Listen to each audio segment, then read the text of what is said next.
There was a time when the mere suggestion that a country might one day embrace Bitcoin sounded like pure fantasy. Not 10 or 20 years ago, but only a few years back. Think about the financial world around 2018, 2019, or even 2021. Governments issued warning after warning. Television anchors described Bitcoin as a speculative bubble waiting to burst.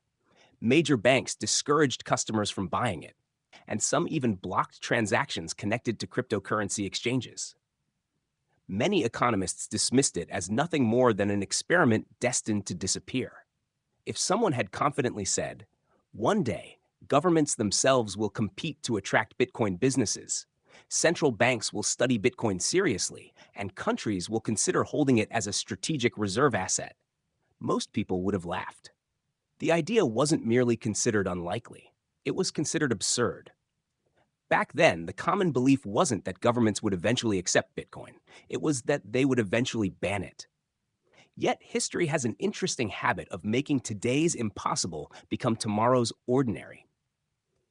Look around today, and the conversation has changed dramatically. Instead of asking whether Bitcoin will survive, governments are increasingly asking how they should regulate it.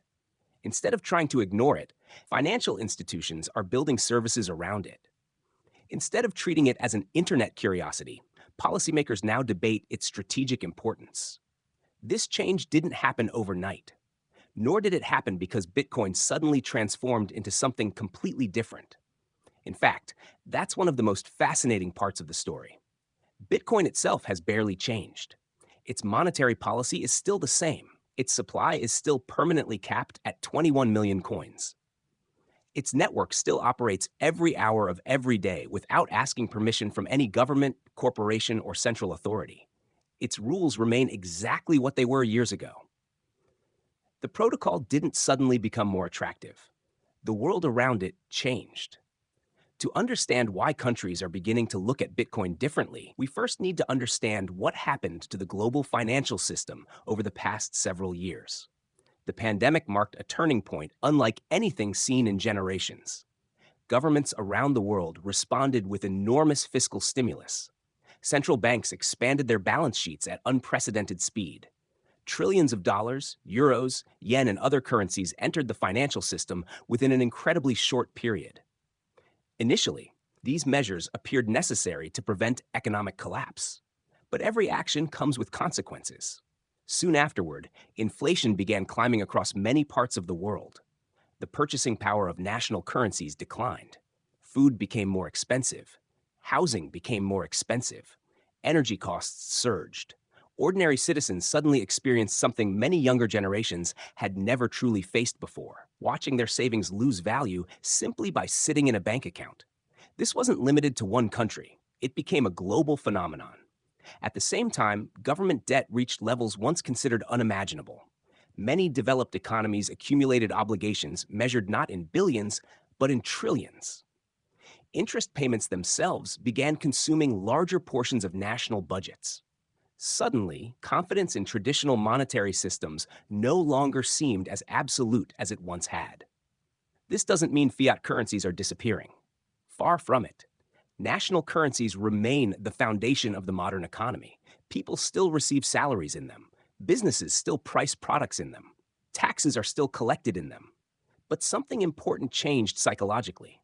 For decades, many people assumed that government-issued money was unquestionably the safest financial asset. Now, that assumption was being challenged. And whenever long-held assumptions begin to crack, people naturally start searching for alternatives. Gold benefited. Real estate benefited. Commodities benefited. And increasingly, Bitcoin entered the conversation. Not because it promised guaranteed profits, not because it solved every economic problem, but because it offered something fundamentally different. Unlike national currencies, Bitcoin cannot be created whenever policymakers decide additional liquidity is necessary. No emergency meeting can authorize more Bitcoin. No election cycle can influence its monetary supply.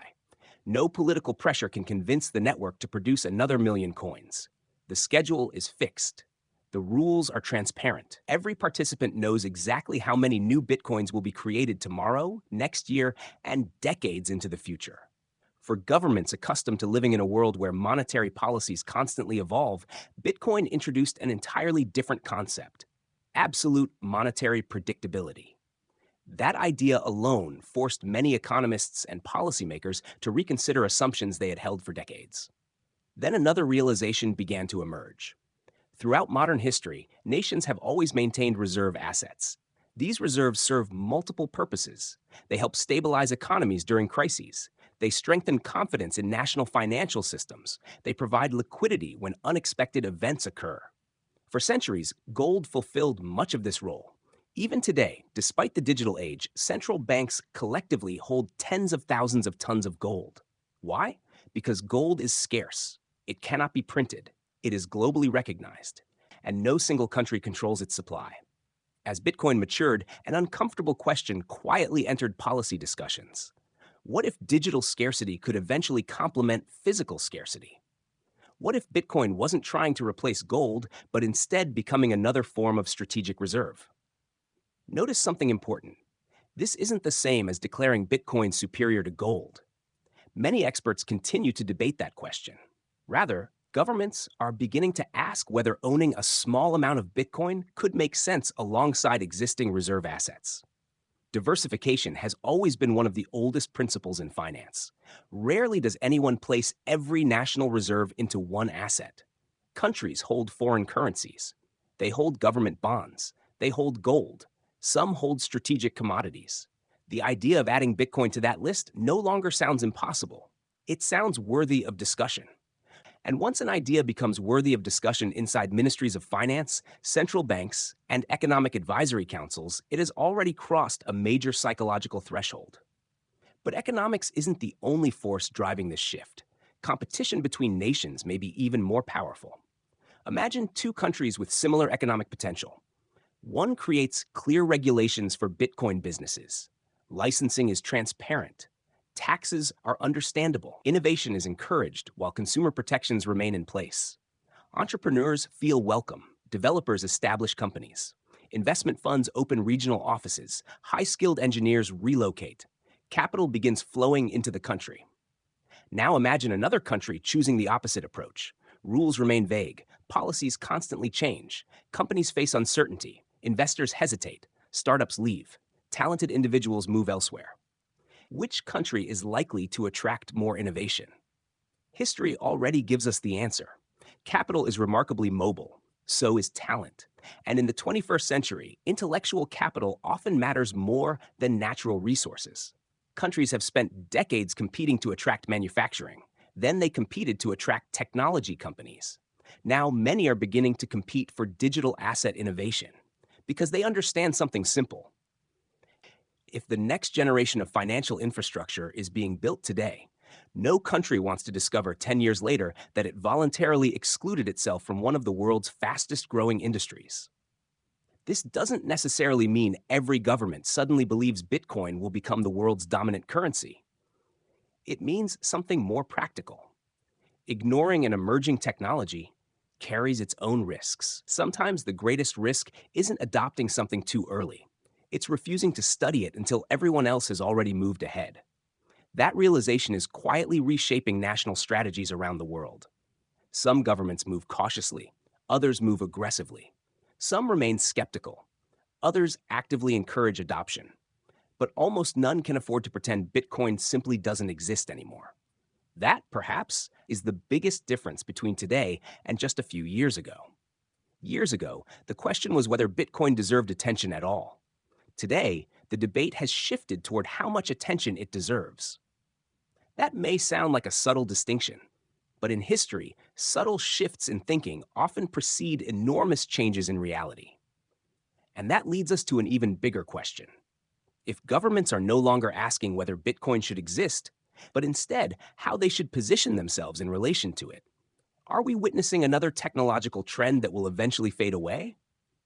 Or are we watching the earliest chapters of a transformation that could redefine how nations think about money, reserves, and economic power for decades to come? Đây là phần tiếp nối theo đúng mạch của phần 1, giữ cùng phong cách kể chuyện, lập luận và nhịp điệu. History rarely rewards those who dismiss transformative technologies simply because they appear strange in their early years. When the internet first emerged, many believed it would remain a niche tool for academics. When smartphones appeared, countless experts argued they were unnecessary luxuries. When online banking became available, millions of people insisted they would never trust money they couldn't physically touch. Today, those debates seem almost unbelievable. Not because the technologies were perfect, but because the world gradually adapted around them. Bitcoin appears to be following a remarkably similar path. Not identical, but familiar. Every revolutionary technology experiences the same cycle. First, it is ignored. Then it is ridiculed. Next, it is attacked. Eventually, it is studied. Finally, it becomes infrastructure. The interesting question is no longer whether Bitcoin will survive. After more than a decade of uninterrupted operation, that question has become increasingly difficult to defend. The more important question is whether countries can afford to ignore a financial network that continues growing regardless of political opinions. Governments are pragmatic by nature. Ideology matters, politics matters, but national interest usually matters most. Imagine a government deciding to ban every Bitcoin-related business indefinitely. Developers leave. Blockchain companies relocate. Investment capital finds friendlier jurisdictions. Highly skilled engineers move abroad. Entrepreneurs build the next generation of financial companies somewhere else. The technology doesn't disappear. It simply develops beyond that country's borders. History offers countless examples of this phenomenon. Innovation tends to migrate toward places where it receives the least unnecessary resistance. Money follows opportunity. Talent follows opportunity. Entire industries follow opportunity. Many governments have quietly recognized this reality. Instead of asking, how do we stop Bitcoin? They have begun asking a much more practical question. How do we regulate Bitcoin responsibly while allowing innovation to flourish? That shift may sound subtle. In reality, it represents one of the biggest changes in government thinking over the past several years. Regulation and prohibition are fundamentally different ideas. Prohibition assumes something should not exist. Regulation assumes it will exist regardless. The goal then becomes managing risks rather than denying reality. That change alone tells us something important. Bitcoin has reached a level of permanence that many policymakers no longer feel comfortable ignoring. But economics is only part of the story. There is another force quietly reshaping national attitudes: geopolitics. For decades, the global financial system has largely depended on trusted intermediaries. International payments often move through networks controlled by specific institutions. Reserve currencies play central roles in global trade. Financial sanctions have become increasingly powerful geopolitical tools. Whether one agrees with these systems or not is almost beside the point. The reality is that governments constantly evaluate vulnerabilities within the international financial order. Bitcoin introduces something entirely different. It belongs to no nation. It has no headquarters, no president, no central bank, no board of directors. No single government can decide who may or may not use the network. This neutrality is precisely what attracts attention. Not because countries necessarily want to replace existing financial systems, but because having an additional neutral settlement network may offer strategic flexibility in an increasingly uncertain world. As global geopolitical tensions continue evolving, resilience becomes more valuable than efficiency alone. Nations rarely build redundancy because they expect disaster tomorrow. They build redundancy because uncertainty always exists. In that context, Bitcoin begins to look less like a speculative asset and more like optional financial infrastructure. Another factor receives surprisingly little public attention: scarcity. Economics has always revolved around supply and demand. Bitcoin's supply is unusually simple. There will never be more than 21 million coins. That number does not change if demand doubles. It does not change if governments become interested. It does not change if 10 billion people decide they want Bitcoin tomorrow. The supply remains fixed. Demand, however, has never been fixed. Consider what has happened over recent years. Individual investors continue accumulating Bitcoin. Public companies have added it to their balance sheets. Institutional investment products have expanded access. Asset managers increasingly treat Bitcoin as an investable asset class. Family offices continue studying long-term allocations. Banks that once dismissed Bitcoin now offer services connected to it. And now governments themselves are beginning to explore where Bitcoin might fit within future economic strategies. Notice what is happening. The number of potential buyers continues growing. The available supply does not. This observation is not a price prediction. Markets never move in straight lines. Prices can rise dramatically. They can also fall dramatically. Bitcoin has repeatedly demonstrated both, but the underlying economic principle remains unchanged. If more participants compete for an asset whose supply cannot expand, scarcity naturally becomes more significant over time. Governments understand scarcity better than almost anyone. That is why nations accumulate gold. That is why strategic petroleum reserves exist. That is why countries compete for rare earth minerals. Scarce resources have always carried geopolitical importance. Bitcoin introduces a new form of scarcity, one based not on geology, but on mathematics. Whether every government ultimately embraces that idea remains uncertain, and it is entirely possible that many never will. Not every country needs to declare Bitcoin legal tender. Not every central bank needs to purchase billions of dollars worth of Bitcoin. Acceptance exists on a spectrum. Some countries may simply create clear tax rules. Others may allow banks to provide Bitcoin custody. Some may encourage mining using surplus renewable energy. Others may permit pension funds limited exposure.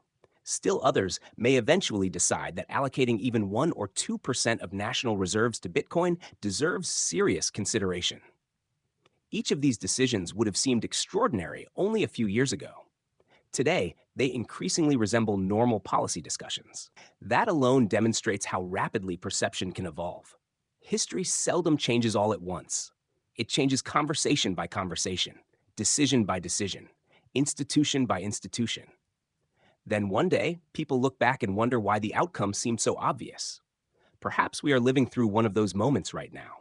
Several years ago, people asked whether banks would ever accept Bitcoin. Today, many of the world's largest financial institutions offer Bitcoin-related products or services. Several years ago, the thought of governments openly discussing Bitcoin strategies sounded unrealistic. Today, policymakers around the world debate regulation, taxation, custody, mining, reserve diversification, and digital asset competitiveness. The direction of travel has become difficult to ignore. The pace may vary. Different countries will almost certainly make different choices. Some will move faster. Some will remain cautious. Some may resist for years. But the overall conversation has undeniably shifted. And perhaps that is the most important lesson of all. Major transformations rarely announce themselves with a single dramatic event. Instead, they unfold through hundreds of small decisions that appear insignificant in isolation. Only in hindsight do they reveal the beginning of an entirely new chapter. So perhaps the real question is no longer, why would any country ever accept Bitcoin? A more revealing question may be this: how many countries can afford not to if Bitcoin continues evolving from a controversial digital asset into a globally recognized strategic financial resource? Only time will provide the final answer. But history suggests that when the impossible slowly becomes practical, those who recognize the shift early often understand the future long before everyone else.